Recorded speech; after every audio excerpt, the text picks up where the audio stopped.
I slept with my daughter's ex-boyfriend. He got me pregnant and I had an abortion. They got back together and got married. This was back in, let me think, maybe 1997. I was 38 and my daughter was 18, and she was dating Harry, who was 24. I was an alcoholic and dabbled in other drugs, mostly cocaine. I was not a good person, let alone mother. Not like I was abusive to my daughter or anything, but I was generally inattentive and cared more about my alcohol and drugs than her, especially in her teen years. I am 14 years sober now. I disapproved of my daughter dating Harry, but I never told her why. He would flirt with me constantly, and the age difference also creeped me out. Also, he was an alcoholic and drug user, just like me. She broke up with him over his alcoholism. Soon after, she moved away, not too far, but regardless, she didn't live with me anymore. Harry kept calling me and asking if we wanted to get drinks. I turned him down. But then one day he said he had a bunch of coke, and I couldn't resist. He came over, we did the coke,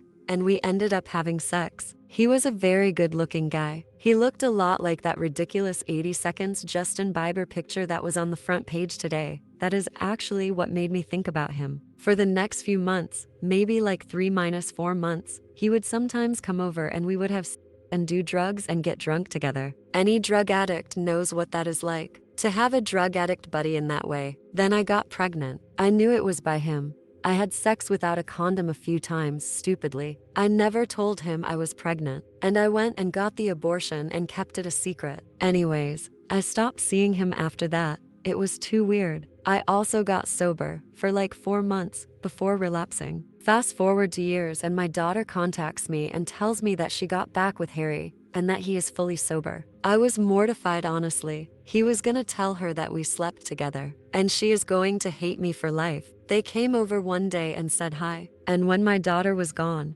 Harry told me that there is no reason to tell her about what happened. I agreed. It's been 16 years of marriage on their part. They have a kid together. Harry got cancer, then beat it. I got sober. That's basically it. I don't see them very often. They live in Texas and I live on the East Coast. But whenever I do, there is always that tension between me and Harry. It's literally the first thing that comes to either of our minds. I can just tell. Not like actual tension. Like, why did we have to do that? What the wrong with us? Kind of tension. I think about this often, especially when I see my grandson. I always think that could have been my son if things had gone differently. But wow, what a disaster that would have been if I decided to keep that child. I thought I was a pretty good dad, until I was tested. My son threw a snowball at me, and I instinctively blocked it with my daughter. The look of betrayal on her snow-covered face has haunted my dreams for years. I pretended I was selling something on Craigslist and got to strangers to meet awkwardly. Years ago, I made a new email address and got 2 potential buyers for a PlayStation that I was pretending to sell. I confirmed a date and time with both of them. Decided on the mall near a certain store. I asked what they'd be wearing so I could find them. I gave them each other's description for myself,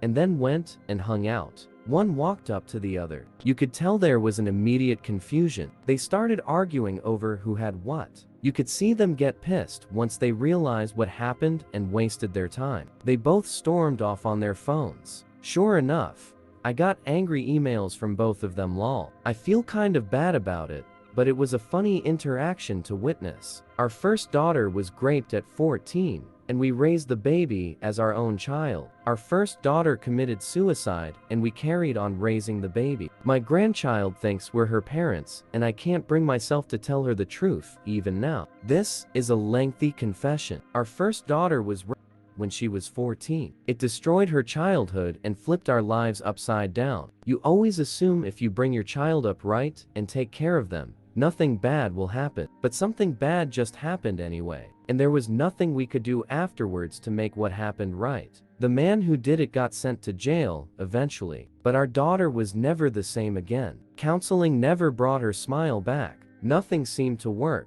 She seemed so cold and emotionally dead from there onward. And we tried so hard to connect back with her, but nobody could. She was an island and didn't want to talk to anyone about anything. We, as parents, blamed ourselves for this. We ended up pulling our daughter out of school to homeschool her because her attendance was very bad, and she suffered night terrors which kept her awake some nights. It was probably a bad decision and overprotective parenting, but we wanted to protect her and felt a regular school wasn't a safe environment for her at the time. As if the situation could be any worse, we found out our daughter was pregnant with the rapist's child. We tried to suggest an abortion because of her age and the situation, but she didn't want to. Our daughter refused to abort the pregnancy, so we kept her out of school to give birth to the baby. We raised the child as our second daughter to give our first daughter the life she was robbed. We just wanted her to enjoy her life and told her we'd raise the baby for her as her sibling. And she agreed to this. It was partly out of fear of what the neighborhood would think,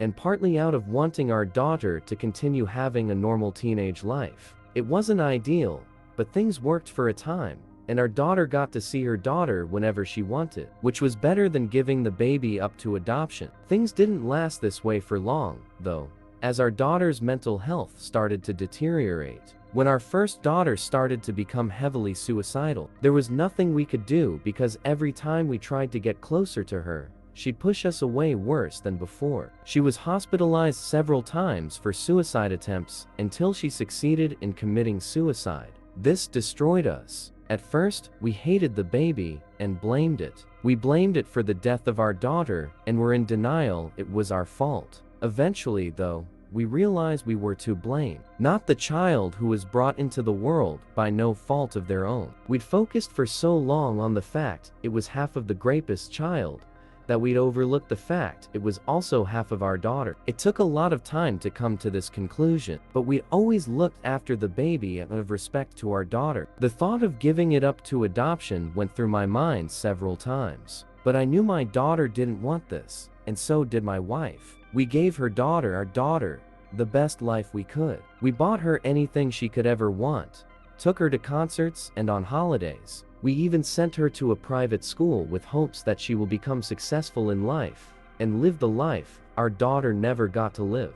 She is home right now, and whenever she hugs me or my wife and says, "I love you, Mom or Dad," it hurts like a dagger through our hearts. I always look towards my wife every time our daughter says it. She finds it as painful as I do, and I can tell by the look in her eyes. It's not that we don't love her, it's that her entire life is being lived believing a lie. We're actually her grandparents, and she has no idea of this. She's never asked if we're really her true parents, because obviously she has never had a reason to. Part of me, though, believes lying by omission is still lying though. We've never told her the truth about her sister being her mother. She knows her sister committed suicide, but she is too young to remember her. I feel as though we're protecting her from being damaged and hurt by keeping her oblivious to all of this. Maybe I'm just being selfish. Maybe my wife is too. We just don't want to see her suffer.